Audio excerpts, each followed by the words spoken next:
This time on Watchers of Tomorrow, Wesley tries smack talking. Hello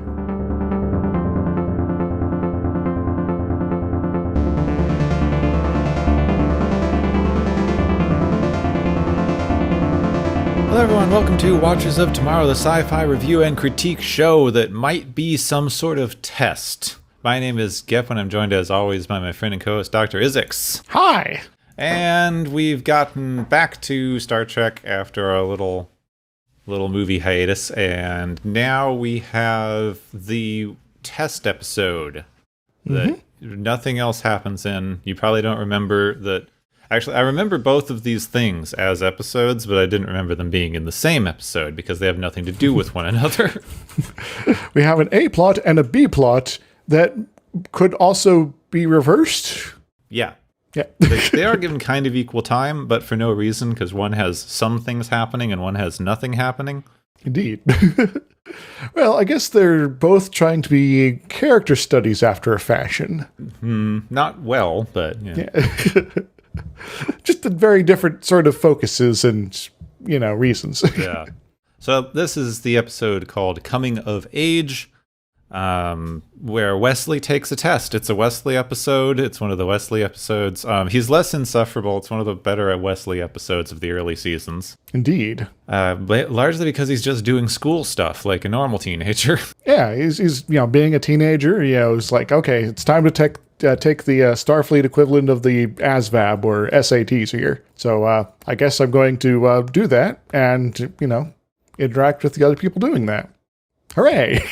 This episode was written by Sandy Fries, and this is the only full episode that he's written, but he was the story editor on episodes like Angel 1 and Too Short a Season. He also wrote for a number of Star Trek video games, The Borg, Secrets of Vulcan Fury, Starfleet Academy, a lot of those things. He also worked on Quantum Leap, The Smurfs, the Smurfs, yeah.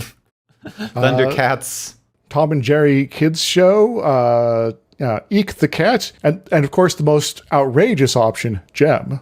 Gem and the Holograms, or just Gem? Just Gem. But I guess the holograms is everyone just assumes that at this point. Now, there are way too many guest stars, so I'm going to try to go through these quick, and not everyone's getting a full rundown, but, Ward Costello is playing Admiral Gregory Quinn. He's got his start on Broadway and off-Broadway and some TV and film stuff. He was in the film Terror from the Year 5000. Back in the 50s. Yeah. I've been in the mood to see more random 50s sci-fi. Maybe I'll add that to the list. And then in the 70s, he was on a soap opera called The Edge of Night. He did a lot of smaller TV guest roles in the 80s, including this, and had supporting roles in films like Return from Witch Mountain, which for some reason the Witch Mountain films were like my favorite things as a child. I don't really remember them at all at this point. It's aliens. It's aliens from a mountain who have telekinetic powers. Ah, excellent. Maybe we should add that to the list as well. It's that weird, really old live action Disney stuff. Yeah, which has it's like its own genre, really. He was also in Golden Girl, not the Golden Girls, just Golden Girl. The off-brand Golden Girls. That's before they all moved in together. Just one of them, and he was there too. We also have Robert Shiken. I'm not going to be able to pronounce his last name well. He's playing Dexter Remick. He did stage stuff in the 70s, moved to TV in the early 80s, had a few miniseries as well as guest spots on things like New Heart and LA Law. He was in a miniseries called The Nutcracker, Money, Madness, and Murder, which I don't know anything about, but I like to imagine that it is a dark, gritty Nutcracker adaptation. Yes, with like gangsters and lots of shootouts and things like that. Yeah, Gangster Mice. The Rat King is that's just the mob boss who's got the nickname. It's like, oh, you got to see the Rat King, and it's some weird like Brooklyn dude. Yeah. Yeah, and he has like one of those rat tail hairstyles, and that's like why they call him the Rat King. Yeah. Yes. And then in the 90s, he transitioned into writing, so stopped doing much acting stuff, but probably has a decent number of writing credits. He might pop up somewhere. Yes, such as the Andromeda Strain, the TV series. We have John Putch. He's playing Murdoch. He got his start acting as a Boy Scout in an episode of All of the Family. Thought that was interesting. He has guest appearances in Family Ties and Home Improvement. He's just been around the sitcom circuit. He's had several film roles, including Jaws 3D, widely considered to be the worst movie ever made ever. Wow, that's actually a pretty intense sort of statement there, really, given what's out there. Yep. But he's also going to show up several more times in Star Trek, not playing the same character, but playing characters that use the same makeup. Specifically Ensign Mendon. Yep. Yes. Because just for some reason, I don't know, I guess it's an easy way to save on makeup. It's like, all these guys look the same. Yeah, so just plop the same thing on the same actor and it's fine. As opposed to, just finding a slightly different actor and making the makeup sort of just work for it, Then we've got Stephen Gregory, who's playing Jake Kirkland. He started acting in his teens, got into comedy stuff, had some weird film roles in that weird film time. Yeah. Yeah, that time when everyone was in weird teen comedies that didn't make any sense. Are you talking about The Heavenly Kid? Yeah. Yeah. He also had guest roles on Saint Elsewhere, which, everything is part of Saint Elsewhere, so, Including Star Trek. Yeah. And 21 Jump Street. He was Hoagly Delaplante in that. I don't know if yeah. Just because there's a lot of freaking guest characters in this, here's a very quick rundown of some other people. Robert Ito is playing Chang, who's the head of testing at the Academy thing. Tasha Valentina is playing Tishanik, the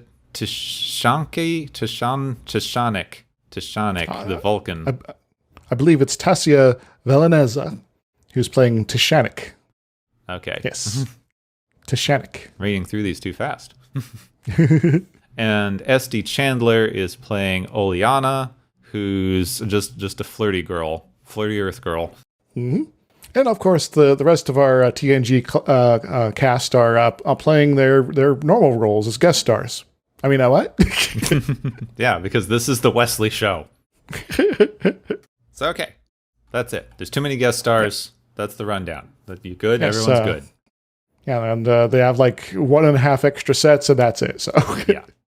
So we find Wesley chasing down his friend Jake in a corridor. Jake just failed out of the first wave of Starfleet Academy testing and is taking it very hard. Wesley, however, is being sent down to the planet Rivala with 3 other finalists who are going to be tested so that one of them can be admitted into the Academy. This is a very weird selection process. Yes, it's okay, so maybe each planet has a number of possible slots that are offered up for entrance into Starfleet. Okay, so that maybe makes sense. So is everyone just kind of going to this planet because there's a free slot open? Yeah, maybe. This is the one slot in the quadrant and 3 people have shown up to try to fill it. Maybe other planets are this is an Andorian planet here. So we only allow these slots for Andorians. Sorry, guys. Go somewhere else. Here's a colony over yonder that has a free slot. Go fight over it. This whole only one can be admitted into whatever is a weird. I don't know. It's just plays into our ultra competitive culture that we don't question these things. Yes. Assuming all 3 of them were completely evenly matched in whatever criteria, one of them is going to win just through random chance, and that's your selection process. Yep. We want the best of the best, and then randomly selected subsets from that. Yes. Also, Picard's looking forward to meeting his old friend Admiral Quinn, who's also on the planet and has been asked to be taken on board. Ah, the mighty Quinn. As soon as Wesley's gone, Quinn arrives with the commander Remick, who's just an unpleasant man. That's his entire character. Mm-hmm. I'm going to be up in everyone's faces all the time. Quinn demands to see Picard alone, where he explains that Remick is with the Inspector General's office. He's there to investigate the Enterprise for reasons he is not willing to divulge, but he orders them to have full cooperation, and he's an admiral, so there you are. Yeah, well, hopefully this is not a trend of sketchy admirals going forward. Yeah, I mean, there's already a trend of sketchy admirals. Yeah. It's just continuing. Oh, yeah. Wesley meets the other candidates. There's Oleana, who is annoying and flirty with Wesley. And I did some quick calculations just because I thought I wanted to see how weird and creepy this was. At the time, Will Wheaton was just around 15 years old, same age as Wesley. The actress who's playing Oleana is 21, so it is as creepy as it looks. Oh, dear. Yeah. Do not want. And they also talk about how Wesley is testing in early. So, even in the Star Trek universe, it's creepy. Yes. It's like, so people usually enter Starfleet, I guess, 18 to early 20s. And, he's doing it, a few years early. And stop flirting with him, lady. Come on. And then Tishanik, who's here and is a Vulcan. Yes, and that's about it.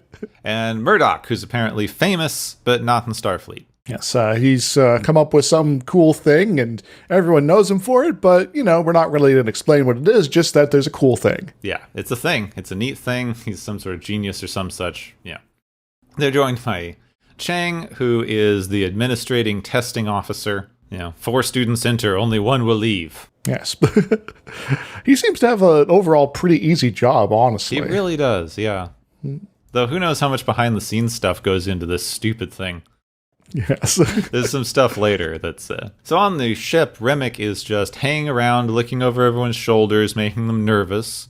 Riker gets annoyed and demands some answers from Picard, but he doesn't have any. Remick demands Riker's time, and he's dismissed in a very satisfying way. Yes. It's like, we need to talk now. It's like, later, when my duties permit, sir. Yes. So, I'm a commander here, and, you're just a lieutenant commander, so screw off, man. Bye. Back at the tests, Wesley and Murdoch quickly catch on to a trick question that annoys everyone, and there's more weird flirting and stuff. Is this the antimatter question? Yes, which they talk about, like, what is the intermix ratio of matter to antimatter? I'm like, well, it's always 1-to-1. Trick question. Ha ha. Yes. But they spend so much time in engineering, in this and all the other shows, talking about calculating intermix ratios. Well, maybe it's we need to figure out how much antimatter we actually have in order to supply it with the normal matter of the correct quantity. Otherwise, we're just putting, too much or too little, hydrogen or whatever in there. And so maybe it's all about the calculating of, we don't have a direct measurement of this thing despite all our sci-fi gadgetry. Maybe that. I guess. Maybe they just need to calculate how much antimatter they have because they can't scan for it. Antimatter is like special in Star Trek. It's pretty weird. So later, Remick tracks down Riker, who he wants to go over log discrepancies from Captain Picard. Riker's annoyed that he's accusing the captain of something. But Remick's pretty unperturbed and just keeps questioning. He also bothers Geordi in engineering about Picard losing control of the ship through the Traveler and, any multitude of other times. He bothers Troy about Picard's being mind-controlled by a Ferengi. There's a whole thing.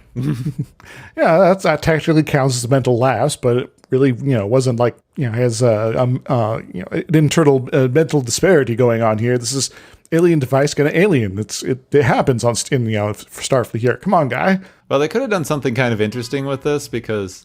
of course, as viewers of the show, watching all this happen on this ship, this stuff happens at least once a week. It's pretty normal.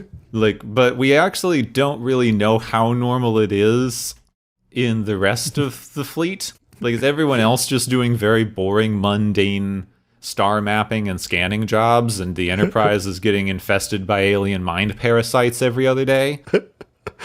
That would be a little weird, though I do appreciate that Lower Decks kind of uses that as a giant sort of excuse to have all sorts of nonsense happen on the Cerritos. Yeah. So I mean, you've got two ways to look at it. Either this only happens on the Enterprise and a select few other ships that are, pushing the edge boundaries of space. Or this is just your normal day-to-day in Starfleet. Yes. Like if you're on a, just a cargo transport, things are fine, unless, for some reason you realize you're being watched or something like that. But if you're on a Federation ship, weird stuff's going to come at you, and it's going to be all the time. It's like they're cursed. In an empty holodeck, Worf finds Wesley just sort of hanging out. That's it. He's worried about the Academy psychological tests where they're pitted against their greatest fear, which they know for some reason. Worf tells him that's just part of life. Even he has to constantly face the fear of relying on other people because he doesn't like doing that, but he's in a job where he has to, and someone needs to do it. It's just that. Wesley's going to be fine. Just face your fear like a warrior. Oh, if that's all, I guess Yep, that's it. Yeah, going to take your advice, I suppose. Now, we don't really find out what Worf faced, but it was apparently very scary. So I'm going to think that given his reliance on other people sort of thing, it was being in a sedan chair and having some random people just carry him around a room. Remick is still hanging around while they do normal bridge stuff when there's an unauthorized entry into the shuttle bay. It's Jake, the kid from earlier, who's upset. He steals a shuttle and announces his intention to just go join a freighter in shame. He immediately does something wrong and shuts down the shuttle's engines, sending it hurtling towards the planet. The engines need a minute to restart, but it's going to crash before that. And he's out of range of the tractor and transporter, which I'm not sure how, because they did transport people to and from the planet, and he's closer to them than the planet, but, you know. Maybe he's suddenly on the far side. I don't know. But how can they see him? I don't know. I want to know how these ships work, that someone can just accidentally turn the engines off while they're trying to steer. Well, maybe they were trying to institute a new plan to discourage people from stealing shuttles. And no one told Jake that, you know, after so much time of unauthorized access, it'll just shut down randomly. No other options. Picard talks Jake through restarting the engines. He needs to point the nose of the shuttle straight towards the planet and get up enough speed to start the engines, then quickly pull back and bounce off the atmosphere, which works and everyone cheers, including Remick, even though a minute ago he's like, how could you let a kid steal a ship? Oh, you're just going to let him crash land into the planet? Oh my god, what's going on? Now, it turns out that Picard has been secretly a piloting expert this whole time, and that'll actually kind of come up later. Remick's excited that that the kid gets saved, but then he's just like immediately back to remembering he's supposed to be a dick. It's like, oh, apparently there's some nefarious sort of pretending going on here. We're on to you, Remick. You might actually be like a decent person here. Maybe. So back on the testing planet, Wesley and Murdoch are on break, just talking, when a large man bumps into Wesley. Wesley apologizes, which angers the man. It's just not going well. It's escalating. And then Wesley suddenly notices that he has webbed fingers and insults him. And this makes him super happy, and he leaves, because Wesley saw that the man was a Zaldean because of the webbed fingers, and they consider courtesy to be a phony social behavior and are infuriated by it. Chang's pleased because this was also a test. Ha-ha! Ha-ha!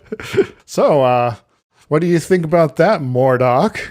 I think this is interesting because there's like three possibilities here. One, this dude is just always getting into it with people, because why in the world, how could he work into human anything if he's just going to behave like this and not adjust to the dominant culture of the work environment? Like, that's a little crummy to say that you always have to do that, but if he's the only dude who's going to interact with people this way, there's probably needs to be some adjustment for the workplace. Yes, it's like, you know, okay, so maybe if he's just write out that you're not going to have any sort of pleasantries given to him, and otherwise he'll explode, just, you know, do your best not to interact with him at all. Yeah, maybe everyone else has learned this and they're all being nice and accommodating. That could be fun. Or he has to control it all the time, and they let him do this for the test so that he can vent. It's time for you to vent. All right. Or everyone's like just good at getting along with this guy, except for the newbies. He just did accidentally bump into someone, and Chang shows up later and goes like, haha, it was a test. Yes, we're not, you know, incompetent in terms of having our personnel, you know, interact with new people, you know, in a sane fashion here. You know, I feel like his entire job in this thing is to just let the students randomly do stuff and then pop up behind them. He's like, haha, that was a test. Well, that would maybe make his job easy. So we go back to the observation lounge where Remick continues questioning. He asks Data to find something wrong with Picard, and Data tells him that it doesn't exist, so he can't find it. And for some reason, in a scene that is just way too smoothly edited to be in this episode, Remick seamlessly transitions between questioning every ranking officer with match cuts that make it seem like it's one seamless thing the entire way through. Yes, I am surprised that this is in here, in this particular episode, in this era of Star Trek, but it's also something that they do very well later as well in various forms. So maybe it's like one of those things that they're just really good at for some reason. Yeah, it's just the cinematographer and the editor having fun. It's just interesting. Like, did they just have an extra day and they're like, oh, let's try something. Yeah. But no one on the ship has a single negative word to say about Picard, which infuriates Remick something fierce. Like, no one could love their captain this much. So Picard's finally fed up with this and he demands some answers from Quinn. He tells him to be patient because this is all necessary and don't worry about it. It's fine. That's it. I mean, it's not very satisfying. Okay, Admiral, but, this is just, it's getting ridiculous here. Come on. Meanwhile, Wesley helps Murdoch out on a test question, which lets him beat Wesley's time. Murdoch feels very bad about this, but Chang reminds him that everything is a test. Not just the test. Life is a test. How you interact with the test is a test. The fact that you're all staring at me like I'm making stuff up is a test. Ha ha! Ha ha! And if being nice to your fellow cadet, potential cadets here, that's also a test, and we are judging you on how nice you are. Also, you're going to have a fear factor thing soon, so get ready for that. Yep. Come on, don't be anxious about all of this. Quinn finally tells Picard what's going on. Redding reports that despite his best effort, he's found nothing wrong on the ship. So now Quinn knows that he can trust Picard because he believes there's something wrong with the Federation, and he needs to find the people he can trust. So he wants to promote Picard to make him the head of Starfleet Academy. Picard needs to think about this because that's a big change. Yes. It's like, I just started this new TV series, if I'm going to leave right now, does the TV series go with me, or does it stay with the ship? Come on. It's like, but I'm under a standard 3-year contract. So this either means that I say yes and something happens to the Academy that prevents me from going there, or we have to fire everyone else. So Wesley on the planet is waiting for the final test that they've been building up. Murdoch exits his and is visibly shaking, so Wesley's kind of understandably apprehensive. I'm guessing Mordoc's test was something involving, trying to solve that one problem that you did very well on, but there was no one there to help him with it. So Wesley gets sat down in an empty room to wait for the test to begin. When there's an explosion outside, Wesley investigates to find a lab in ruins. One man's trapped under rubble, and another is just standing in a corner going, no, I can't move. Well, I guess it's clear who actually needs help here, so go ahead and save the guy under the rubble, Wesley, while the other guy just stands there. Wesley frees the first man and begins to drag him out. He yells to the other guy to just come out because he can walk fine, and the lab is about to close itself off and explode. This sounds really fast-paced, but it's not. Wesley just looks around confused for a while, slowly walks over to the other dude, slowly drags him out, goes, come on. It's like, no, I can't. It's too far. It's like that Austin Powers scene where he's running over someone with a very slow car. Beep, beep, no! Beep, beep, beep, no! Wesley barely gets out the door before the lab seals. If he hadn't just stood around and done everything so slow, he would have had plenty of time to drag this guy out and go back and get the other dude. Yes. This is not him responding quickly in a crisis situation. Well, and again, he is 15, so maybe the, if there's anyone about to pop up and say, it's just a test, they'll take that into consideration that, he's really weak or something, like physically. But the lab closes, trapping the guy inside, probably to die. Well, sucks to be him. He sees Chang and quickly tries to explain, but he's like, no, it's fine. Don't worry about it. The door's open. The other guy walks out. The man he was helping just gets up and goes, hey, good job. Thanks. Yes. Oh, it was a test the whole time and actually planned this time. This one was a test. Ha-ha. Ha-ha. So his biggest fear is that when it came down to a command decision, he wouldn't be able to make the impossible choice of to save one man instead of another. Okay, then. This wasn't really that. He went and helped the obvious dude and yelled at another dude to get out, and the other dude didn't. This wasn't Yes. really you need to decide whether you're willing to try to sacrifice someone in the line of duty. Indeed. So Wesley, did you learn anything from this? Probably not, actually. I will say that later in the series, there is maybe a better example of this exact sort of thing, but, that's like a long time in the future now. Yeah, as a command test that actually makes some amount of sense. Yes. Also, it is kind of weird that this seems to be a very Starfleet, quote, fear, and maybe they didn't actually figure out what Wesley's actual greatest fear was. So they're just like, we'll do something kind of in our standard box here, I guess. Yeah, let's just pull out one of the defaults. We psychologically evaluated you and know your greatest fear. Haha, it's puppies. Oh, not really. Don't question us. We okay. psychologically evaluated you. You can't question a psychological evaluation. Bring on the puppies, I guess. So after all the tests are done, Chang reveals that Murdoch has won, and he's going to be the first Benzite in Starfleet. So congrats. Everyone's disappointed, but they're like, hey, it's fine. This is how it works. All right. I guess we all have to go to the next planet that has the opening soon. Picard's on his way to say goodbye to the Admiral when he runs into Jake, who's very embarrassed, but thanks the captain for saving his life. And Picard says, this is my job. And it seems to make up his mind because, if he hadn't been here, this kid probably would have died. Yeah, Picard, you kind of saved the day for this kid here. So, for future children that you're going to have to save, you have to stay on the ship. Wait, don't you hate children? Yeah. Maybe this kid is like just old enough. Like, this kid definitely looks like he's in his mid-20s, so maybe he's just old enough to not trigger his weird child fear. You have recently become an adult. I can now tolerate your presence. Congrats. I will save you. Picard wanders into the observation lounge for some reason and finds Wesley in there. Wesley's supposed to be dressed for dinner, but he doesn't want to go because he thinks that he has failed everyone and so shouldn't see the Admiral. But that's stupid. Because Picard points out he did his best and he will improve and pass the next time. And don't tell anyone, but even Picard failed the test the first time because apparently it's just freaking random. Yes. It's like, oh, yeah, in the, 100,000 slots on Earth, he was, number 158,000 slot in rankings or something because they all passed. But, they had to randomly generate a list. So Picard disappoints Quinn by telling him that he's going to stay, but he does think he can probably be of better use to him here on the ship.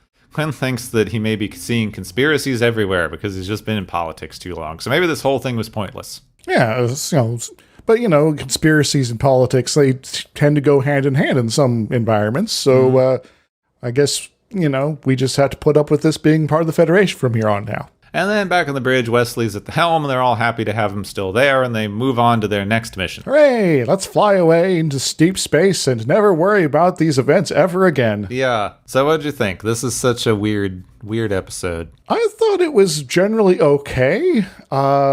Wasn't doing anything too crazy, I suppose. It's also sort of a character-centric episode that kind of meanders a little bit along the pathway there.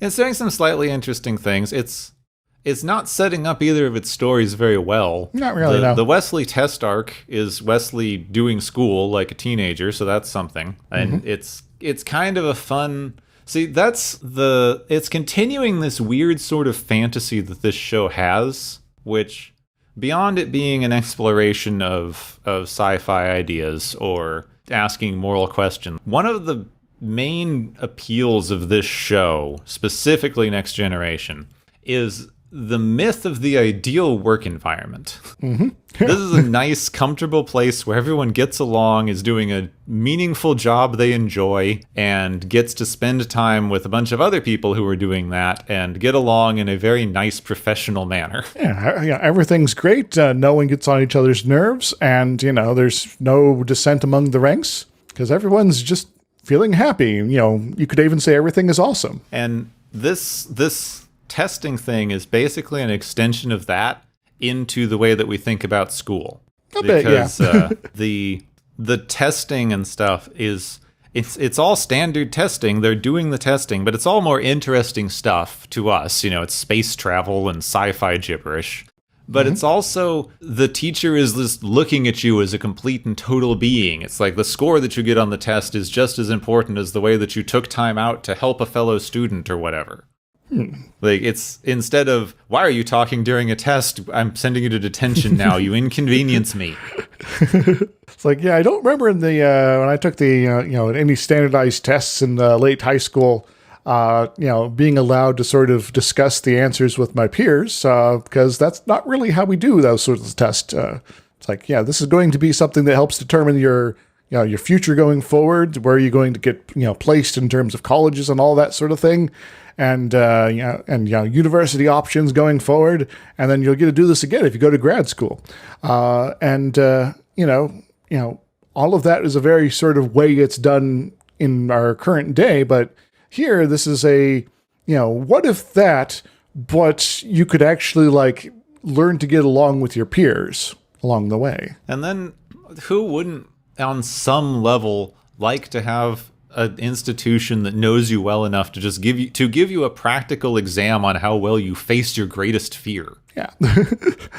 That would be kind of, both intimidating because, well, if they get it right, then, well, I get to face my greatest fear. But on the flip side, that is super kind of customized sort of work that they put time and effort in and are able to, pull it off just sort of, automatically, despite maybe how complex or unusual your greatest fear is.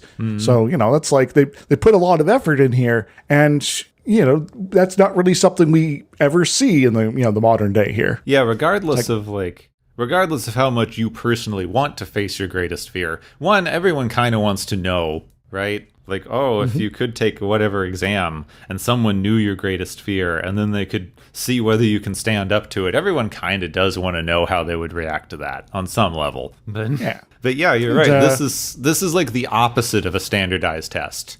Yeah, it's an unstandardized test, though there are, of course, the various elements of it that are common throughout everyone's experience. They're still being set up so that they can, experience a unique experience that tests them for who they are, independent of sort of the, quote, standards that they're going to be sort of required to meet. And then the other side of it is, of course, that everyone on this ship is so perfect that you can't find a bad thing to say about anyone.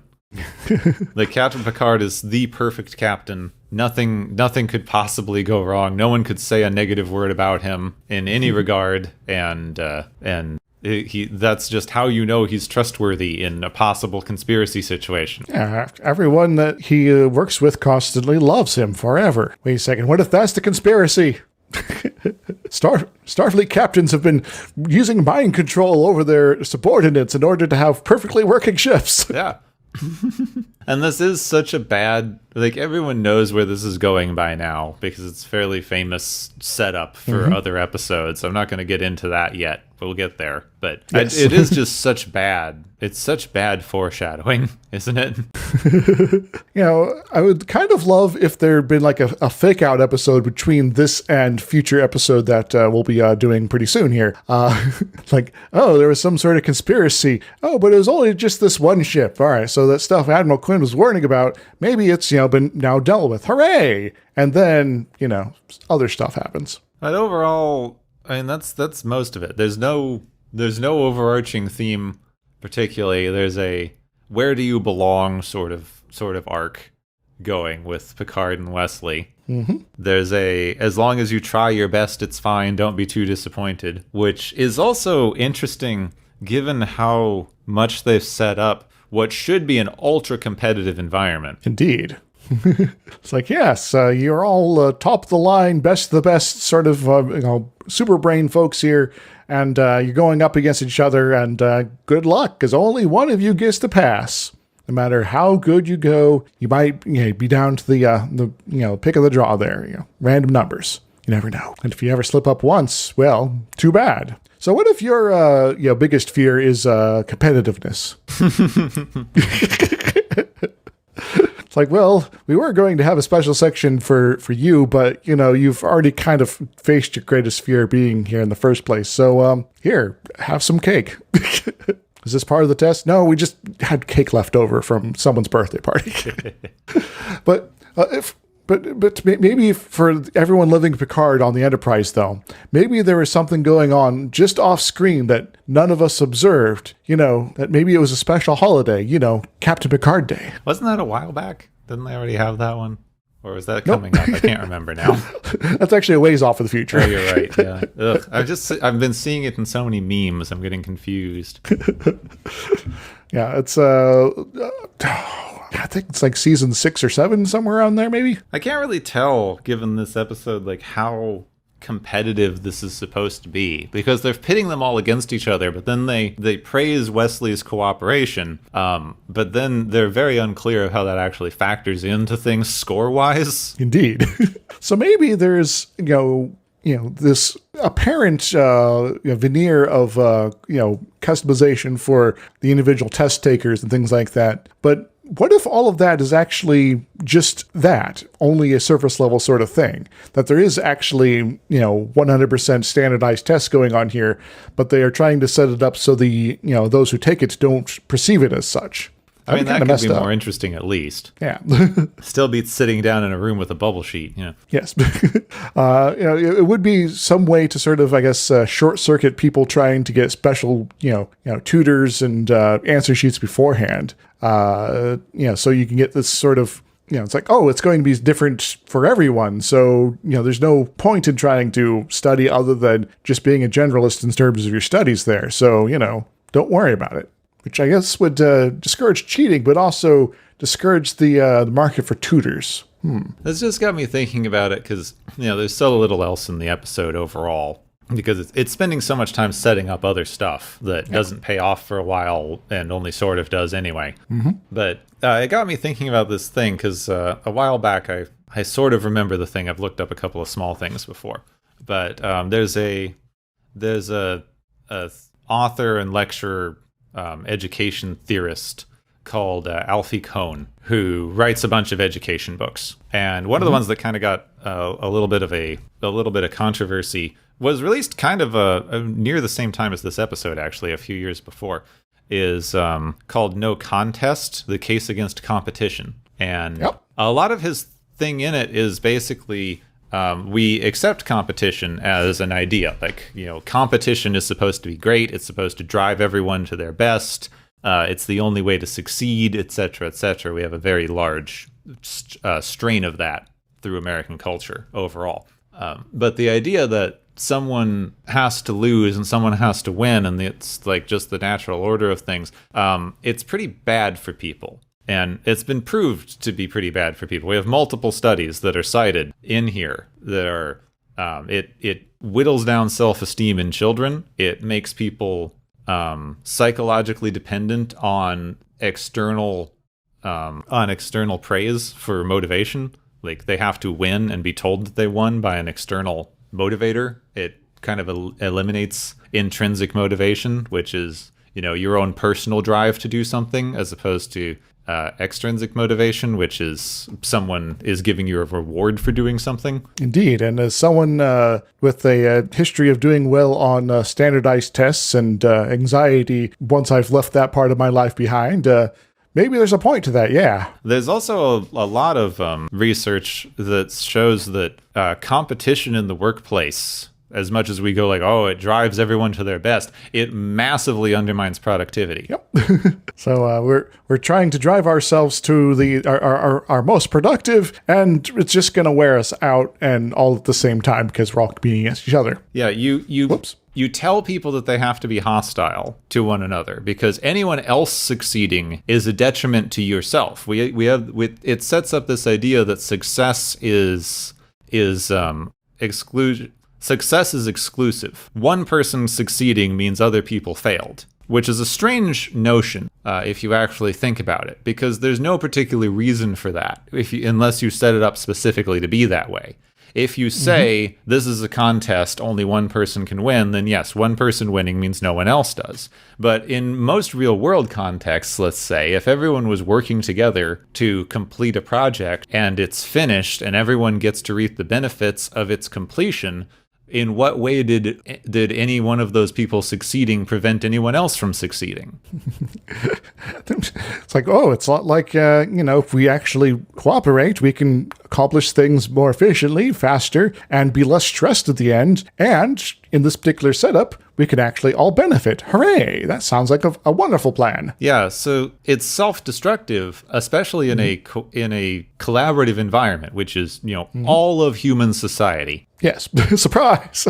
Because you need to cooperate with people on any level to be able to succeed in doing things. Just blanket in our society as social animals, you have to cooperate and work with other people. But if we have set up this idea that only one person can succeed, you actually have a incentive to undermine other people's success instead of helping each other achieve success, which is antithetical to cooperation. Indeed. Yeah, it's like, oh, now there's a weak link. It's because this other person put it there. Yeah. And then somebody else adds one because they're also realizing they're competing against somebody else, and then somebody else adds their own complication in, and so on and so forth, until everyone involved is making things worse for everyone else. There's also a side point that's expanded on in another one of his books about rewards and punishments, that even the idea of winning is in itself sort of a punishment avoidance strategy. It's like there's no such thing as a reward of winning. There is just the absence of the punishment of losing. Yep.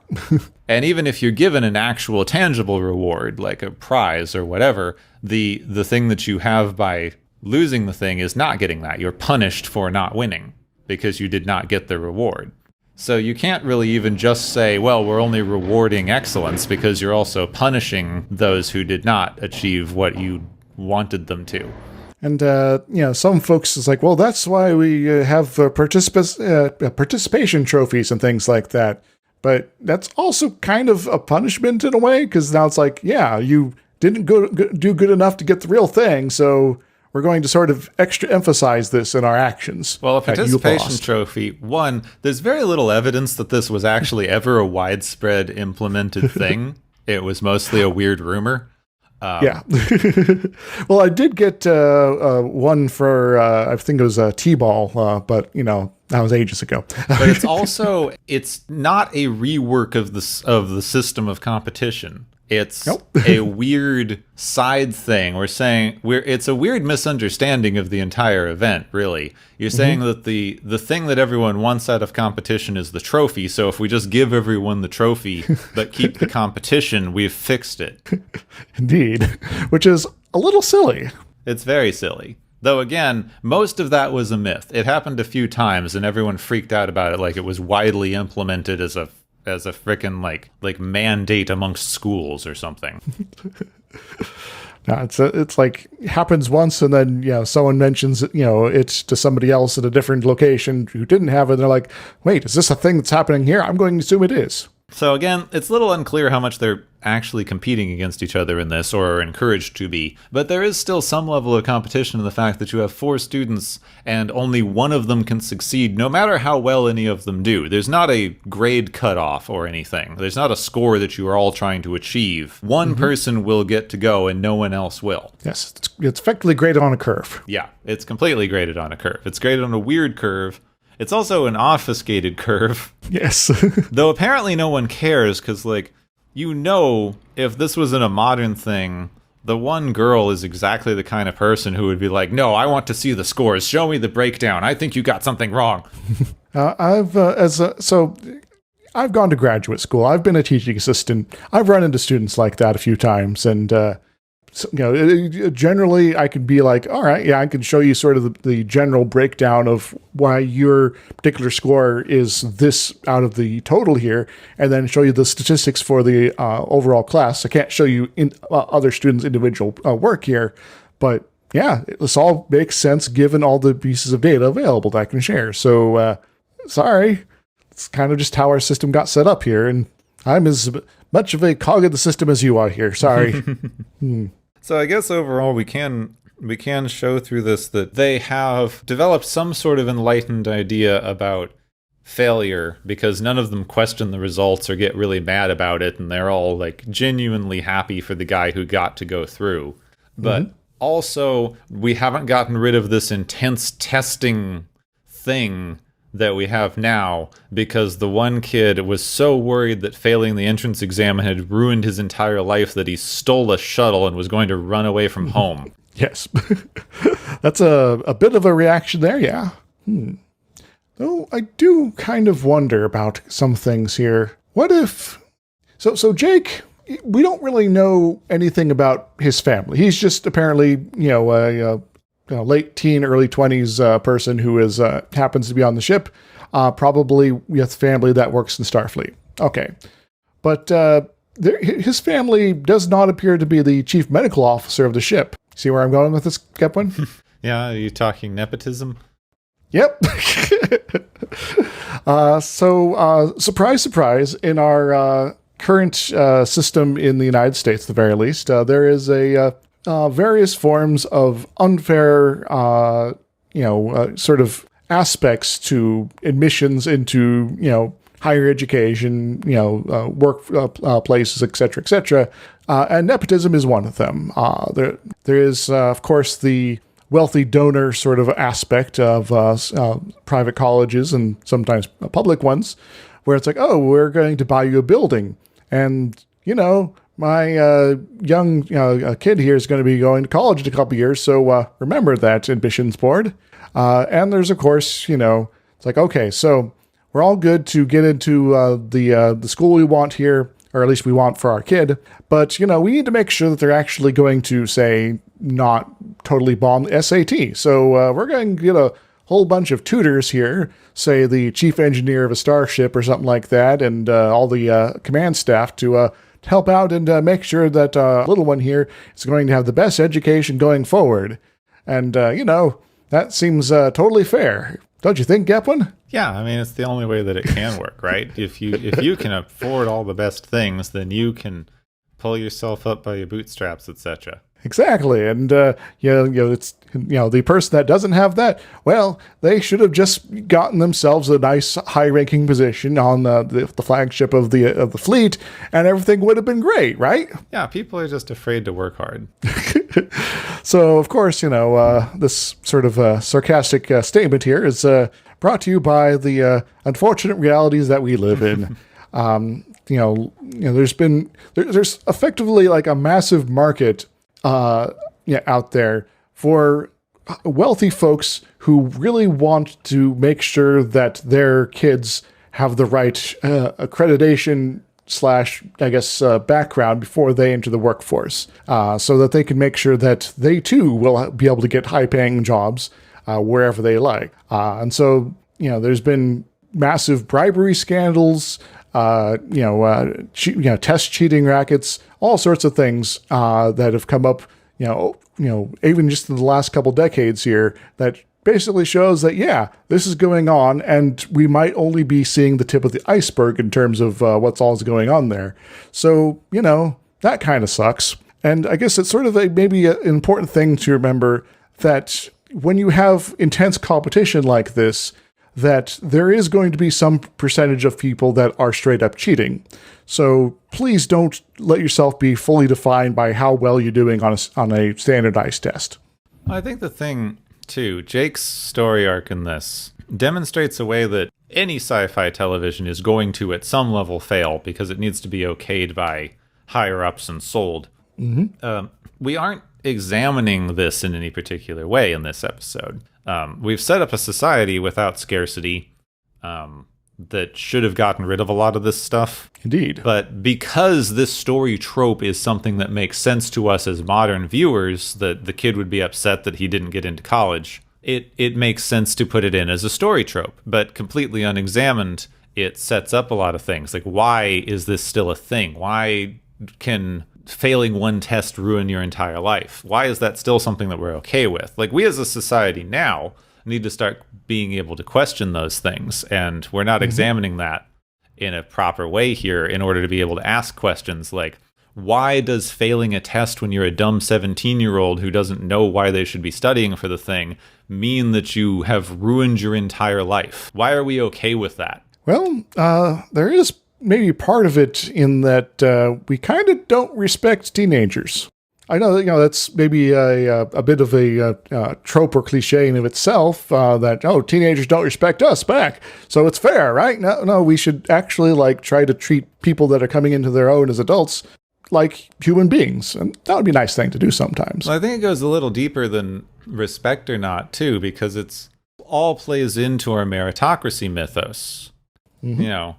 If this person had wanted to have a better life, they should have worked harder. And that means that they don't deserve the better life because they didn't work harder.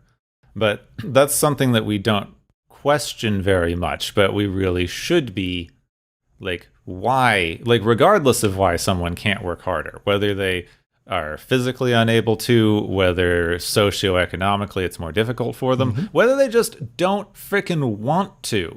Yeah. Why does the fact that they didn't mean that they should have such a lower quality of life? Yeah, it's all right, so you haven't explained why all this comes together and is essential for their lives, especially, if they're in this, an arc of their previous experiences that lots of people threaten them with things like, this is going to be on your permanent record kind of nonsense, and none of that has ever actually mattered for anything, so why should this?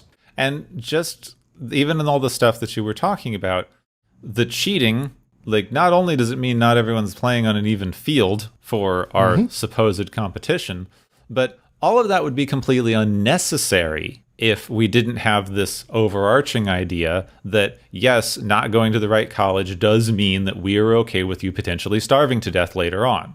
Yeah. It's kind of messed up. It's on some level, we need to be able to question this assumption that because someone didn't do all of the right things and isn't doing all of the right stuff now, it's okay for them to starve. We on some level are agreeing with that as a society in the way that we've set up things. So maybe we should have some sort of, basic income or something like that to make sure that people are going to be okay, independent of what their choices are or how messed up we make our kids. Yeah, but then when we bring up something like that, everyone goes oh, but what if it goes to the undeserving? Then, okay. We don't know who those people are, so, that's probably going to happen, and we can be okay with that, because maybe it's better to have someone who is, quote, undeserving, get something for free, than it is people who are just trying to live their best lives, starving to death. I think the thing here is, which I don't feel is talked about well enough with any of these things. We even had this recently with the supposed debate about whether or not there should be student loan forgiveness. One of the things that keeps being brought up is, well, sometimes the money is given to someone who doesn't strictly need it. Someone who is well enough off that they could afford to pay off their own student loans or whatever. Yeah. But you wind up in a bit of a problem here, because once you put a line in, you're arguing about where the line is. And you can always move a line once it's there. The only way to not be able to move around the line and eventually just exclude everyone is to not have a line to begin with. Yes.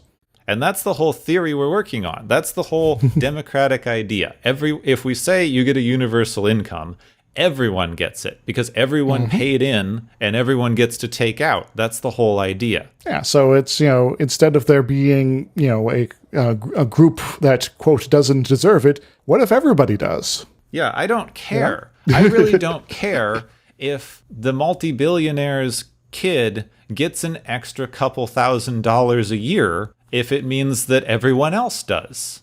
They're still going to be, in the end of the day, even with our messed up tax system, they're probably going to be paying a little bit more taxes than what they're getting out of this program. So who cares? Maybe. We do have a very messed up tax system.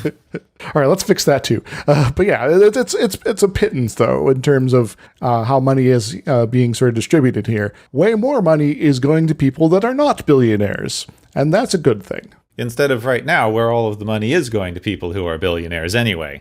Yes. So, let's fix that.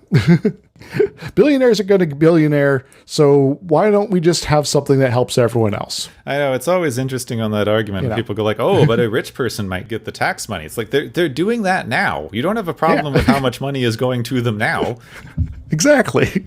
So, just This is just a thing that is going to give everyone else the effective opportunity there that they have now exclusively. We already give Amazon like $4 million back in taxes every year. What's an extra couple thousand? Exactly. Yeah, our system's weird and very obfuscated intentionally, so people don't think about that sort of thing. But I think this is one of the places where people want to get into these little pedantic arguments about stuff and don't like it when you criticize certain things in these shows. Even modern shows fall into these traps, though. Like, you can't present a post-scarcity society and not examine how that affects the people living in it, because you still have recognizably modern people with recognizably modern problems that should have disappeared in this scenario you've set up, and you're not telling us why it didn't. Indeed. And you're not using that to examine the ways in which those problems are occurring now. You're just presenting them unquestioned. Like, we've solved all our problems. Here's the good results, and don't think about the A to B sort of situation that we have to sort out. You don't have to present a total utopia, but you should be presenting these questions in such a way that it makes us wonder why things are the way they are now. Exactly. That's part of the thing that science fiction is particularly good at doing. And, Star Trek is good at doing it at times, but could be doing it a bit better all the same. Well, that was my unhinged liberal rant for the minute. All good. Yeah, the main thing I wanted to bring it up was the cheating and all that sort of weird incentive spits there. Because, I've gone to a pretty snazzy school in terms of grad school, but, I didn't have anyone to sort of have gone there a generation or two back to help me in. I went to grad school and put in an application, and the application was weirdly cheap. So I'm like, all right, I'll pay $15 to apply here. Oh, hey, I got in. Neat. But also, I'm pretty good at standardized tests. Yeah, there's that too. Some people just aren't. I'm very bad at standardized tests. I went to all of those SAT classes and whatever, and I didn't fail, but I didn't do as well as everyone wanted. I didn't go to any of those sort of prep classes and did okay, I suppose. I guess I worried more about the GRE in the end, but, the evil testing snake, aka ETS, that runs those sorts of things, I hope they're destroyed at some point, just, because standardized tests suck. Seems much more likely at this point that everyone's just going to be taking standardized testing from kindergarten until college and then plopped into the job market, and everyone's going to go like, why didn't we teach anyone anything? Yeah, we're definitely on that particular arc right now. It's rather annoying. Nobody wants to work anymore. It's almost like we've been testing them for no discernible reason other than to make ourselves feel better about how we distribute educational funding. Whoops. Like, what if instead of, giving all the money to the high performing schools, we give money to the schools that, need the help? Well, that doesn't make... Then you're just rewarding people for failure. Or we're helping them not fail. Come on. Yeah, education system's a little wacky, especially in the U.S. I can't really speak about other countries, but I have heard good and bad things about them as well. So, take all, if you're from beyond our borders here, take all of this with, various different frames and salt quantities, et cetera, and I suppose all the same, down with exclusivity. Well, do watch out, because we are trying to export this stuff. Yes. Don't let us, please. There was a bit of a controversy, which is probably still going on when I was in grad school amongst the undergrads, where there was a certain, fraction of the more conservative undergrads who were trying to lobby the school to basically get rid of student financial aid, so only those deserving could be attending. And school's like, no, that's actually really terrible to do. And, you guys aren't actually that good other than giving us money. So the people that we're giving financial aid to, they're the actual smart ones around here. Come on, guys. At least that's the general vibe I was getting. Anyway. Okay, I feel like maybe it's time for the Galaxy's favorite game show!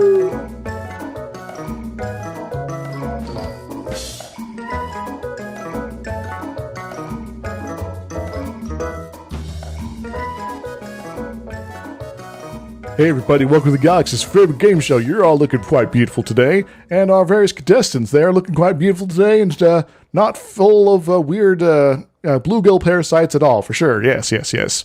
Anyway, we're going to be, wrapping up today's, adventure here with a little handing out of prizes, because we've got some folks have gotten quite the scores here today. The first prize to hand out is the Fooled You prize, which goes to Lieutenant Cheng and the Invisible Testing Committee for creating the illusion of a disaster to test Wesley's ability to abandon people who can save themselves, and even though, this is apparently his greatest fear. It seems not too fearful. Anyway, what does he win, Gepwin?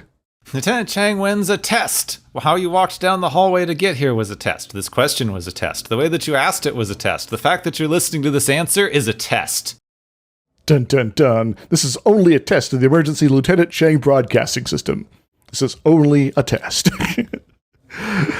Excellent. The second prize is the No Hard Feelings prize, which goes to Remick, because he was totally just doing his job with all those interrogations and being kind of an ass the entire time. What does he win, Gepwin? Remick does get that job that he wanted on the Enterprise, because that's kind of a dick move. He literally was just doing his job. He was under orders to assholey interrogate people and try to root out if there was any chance that the Enterprise was corrupt in any way. And everyone's like, yeah, no, he was mean. Yes, everyone's take his interrogations a little too personally. It's like, this one's a bit weird because he's in the military. He was literally under orders. This is like the ultimate of, yes, he was just doing his job and it ticked you off. Indeed. So Remick, keep up the interrogations, I guess. The final prize today to hand out is the CIA in My Teeth prize, which goes to Admiral Quinn for his curious paranoia. Hopefully it turns out to just be nothing. What does he win, Gepwin? He gets a tuning device, because if your teeth are picking up subspace radio, at least you should be able to listen to some music. Yes, the easily listening channel from the CIA broadcasting core there. Just a little adjustment here and a little adjustment here, and oh no, we're picking up the NSA instead. They're going to be pissed. That's all we got here this week, Gepwin. I didn't really feel like handing out anything to the other students that are taking out, their testing here. They've had enough, so I just decided to give them a break on as far as point collecting today. So, take us away. Yes, thanks everyone for being here and listening to us do this weird side thingy that lets us transition into the end of the episode that we call the Galaxy's Favorite Game Show! Woo!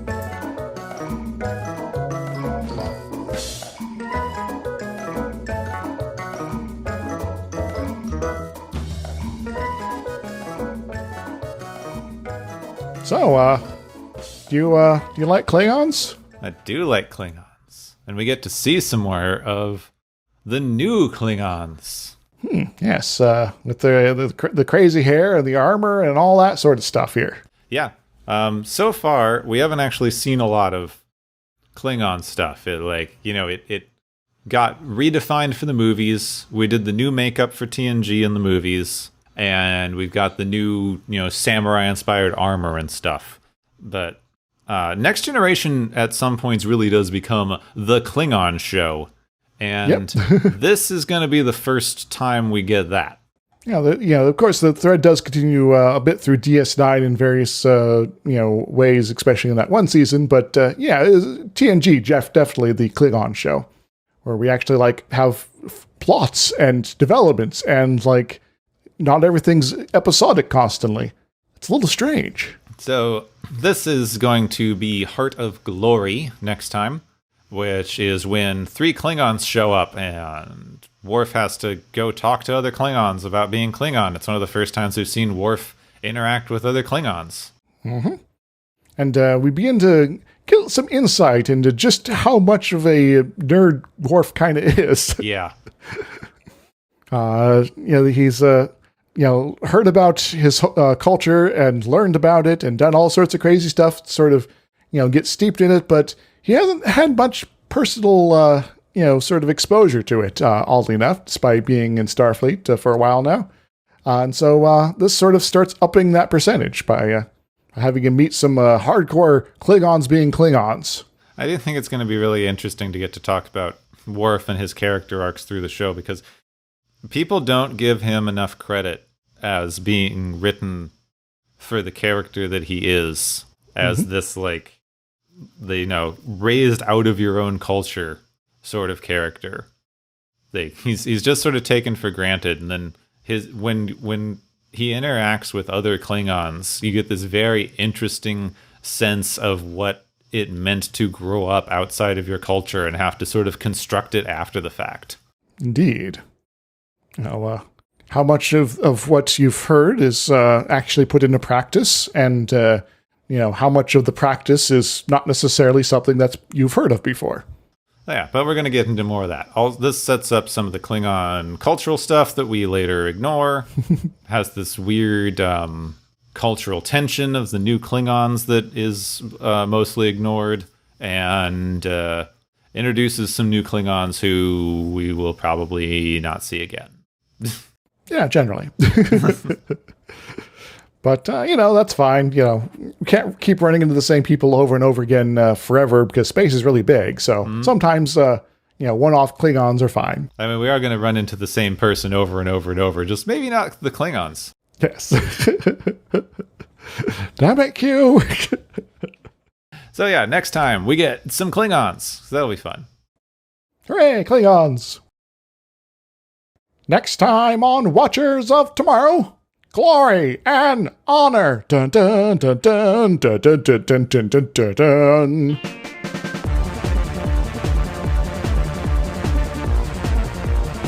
You have been listening to Watchers of Tomorrow, a podcast on science fiction media. Find and follow Watchers of Tomorrow on Podbean, YouTube, Spotify, iTunes, Google Play, Stitcher, Pocket Cast, Spreader, Digital Podcast, and perhaps many more to come. If you enjoy our podcast, make sure to subscribe for more. And where possible, make sure to rate your experience or leave us a review. You may find Gepwin on youtube.com/Gepwin and Twitter @Gepwin. You may find me, Dr. Isix, on youtube.com/Dr. Isix and Twitter @IsixLP. Music is Waveform and Mori's Principle, both by DRKRN. You can also check out the Watchers of Tomorrow Discord channel. Make sure to share the experience with your friends, family, enemies, and alien overlords. If you feel you are suffering from transporter syndrome, please be aware that the next time you step off the transporter, that you, that is now, no longer exists.